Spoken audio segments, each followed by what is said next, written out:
ৰূপজ্যোতি কুৰ্মীয়ে যি ব্যৱহাৰ কৰিছে বা তেওঁ মাইকলৈকে আন এজন সদস্যৰ মাইকলৈকে খেদি গৈছে, এই বিষয়টো ভাৰতীয় জনতা পাৰ্টিৰ যিটো সংস্কৃতি, সেই সংস্কৃতিৰ লগত খাপ নাখায়।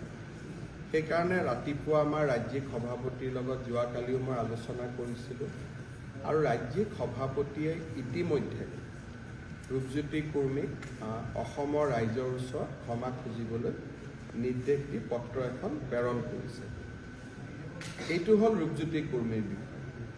কিন্তু বিধায়ক অখিল গগৈ ডাঙৰীয়া ৰূপজ্যোতি কুৰ্মী এগৰাকী চাহ জনজাতিৰ বিধায়ক, এটা নিপীড়িত নিষ্পেষিত জনগোষ্ঠীৰ পৰা তেওঁ অসম বিধানসভালৈ আহিছে।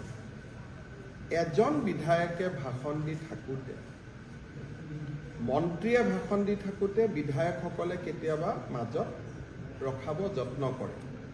কিন্তু যোৱাকালি মই যেতিয়া ভিডিঅ'টো ভাল কৰি চাইছোঁ, তাত এটা দেখা পাইছোঁ যে ৰূপজ্যোতি কুৰ্মীয়ে ভাষণ দি থাকোঁতে অখিল গগৈ ডাঙৰীয়াই বাৰে বাৰে তেওঁক বাধা দিবলৈ চেষ্টা কৰি আছিল। আৰু কেতিয়াবা মই ভাষণ দি থাকোঁতে অখিল গগৈ ডাঙৰীয়াই এনেকুৱা ধৰণৰে ঘটনা কৰে। মোৰ অলপ 25 বছৰ বিধানসভাত হৈ গ'ল কাৰণে ধেমালি ধুমলা কৰি কথাখিনি মই ডাইভাৰ্ট কৰোঁ, কিন্তু মনটো সিমানেই সেই সময়ত বেয়া লাগে। আৰু আমাৰ বিধানসভাত আগতে এনেকুৱা ধৰণৰ ব্যৱহাৰ কৰা পৰম্পৰাই নাছিল। কোনোবাই ভাষণ দিলে ভাষণটো শুনা যায়, কিন্তু কালি যদি আপোনালোকে শুনে ৰূপজ্যোতি কুৰ্মীয়ে ভাষণ দি আছে, অখিল গগৈ কোনোবা এটা ৰাস্তাৰ কথা উল্লেখ কৰি আছে।